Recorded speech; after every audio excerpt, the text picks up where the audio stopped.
আসসালামু আলাইকুম। কেমন আছেন আপনারা সবাই? আশা করি যে যেখানে আছেন ভালো আছেন, সুস্থ আছেন। আলহামদুলিল্লাহ, আল্লাহর আশীর্বাদে আমি অত্যাধিক ভালো আছি। রাস্তার সাইডে একটু দাঁড়িয়ে আছি। বাংলাদেশে এখন তাপমাত্রাটা কেমন এটা বলতে পারবো না। এই যে আমার মাথার উপরে যে দেখছেন গাছতলায় দাঁড়িয়ে আছি, অনেক ভালো লাগতেছে। এখানে অনেক ঠান্ডা, আবার পাখি ডাকতেছে। পাশে মেন রোড, এই যে পাশে মেন রোড।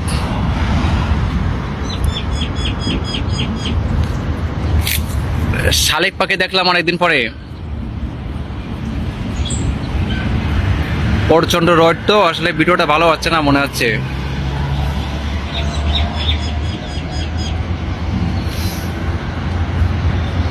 অনেক অনেক তাপমাত্রা মালয়েশিয়াতে এখন।